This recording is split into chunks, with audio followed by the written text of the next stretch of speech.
प्रश्नावली 12.2 का ये पहला सवाल, जहाँ हमने 12.1 में देखा कि सभी आकृतियों में पृष्ठीय क्षेत्रफल या फिर संपूर्ण पृष्ठीय क्षेत्रफल जो ज्ञात करवा रहा था। अब यहाँ पे आयतन ज्ञात करवा रहा है।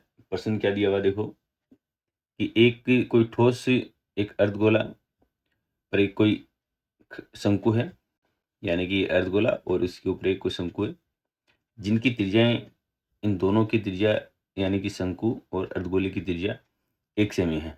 शंकु की ऊंचाई उसकी त्रिज्या के बराबर है, यानी कि इसकी त्रिज्या और इसकी ऊंचाई जो बराबर है। इस ठोस ये जो ठोस बना, इसका आयतन ज्ञात करना है और पाई के पदों में ज्ञात करना है। तो जो हमें दिया हुआ है, एक तो क्या कि ये नीचे अर्धगोला है और ऊपर शंकु है।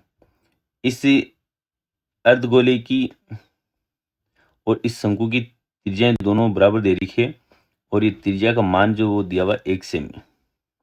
फिर ये कह दिया कि ये इसकी इस शंकु की ऊंचाई जो है, शंकु की ऊंचाई h का मान त्रिज्या के बराबर है और त्रिज्या का मान 1 है, तो इसकी ऊंचाई भी कितनी हो जाएगी, 1। तो हम लोग देखें कि यहाँ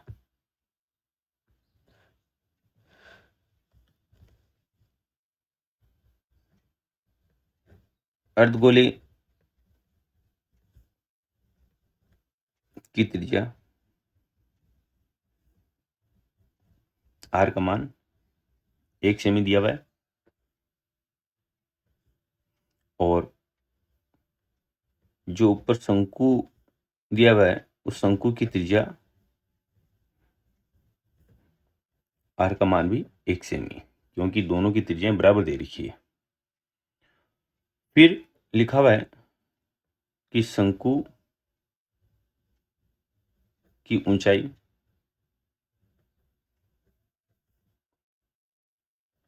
h बराबर शंकु की त्रिज्या। प्रश्न में दिया हुआ है कि शंकु की ऊंचाई उसकी त्रिज्या के बराबर है। तो हम लोग यहाँ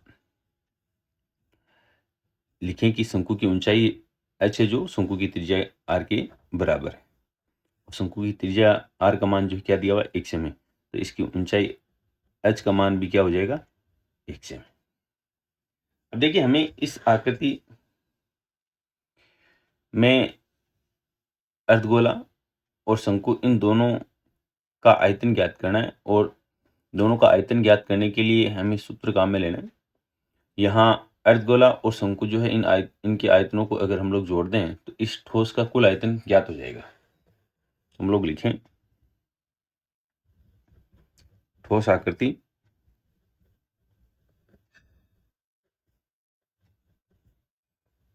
कुल आयतन बराबर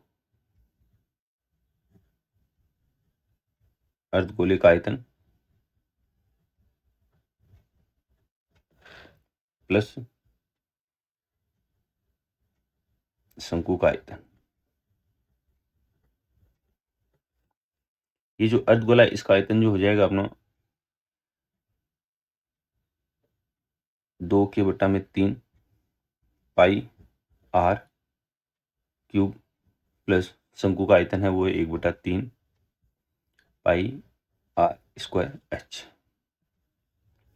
यहाँ हम लोग इनको अलग अलग तरीके से भी हल करके आयतन जो आएगा उनको जोड़ देंगे।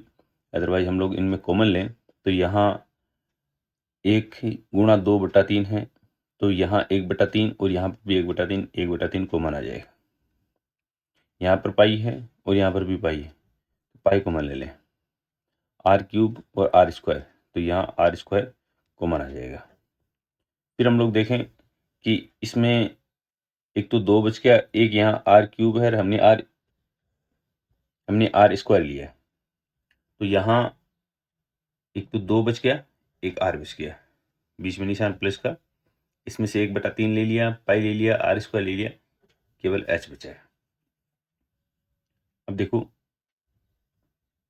1/3 पाई, r का मान 1 है, 1 रख दिया, 2 गुणा 1 प्लस h का मान भी 1 है। तो 1/3 पाई 1 का स्क्वायर 1, 2 गुणा 1 2 प्लस 1, 1/3 गुणा पाई गुणा में 2 और 1 3। यहाँ हम लोग 3 को 3 से काट देंगे तो बच गया अपने पास पाई सेमी क्यूब। हमें इस ठोस आकृति का जो आयतन ज्ञात करना था। ये जो ठोस आकृति है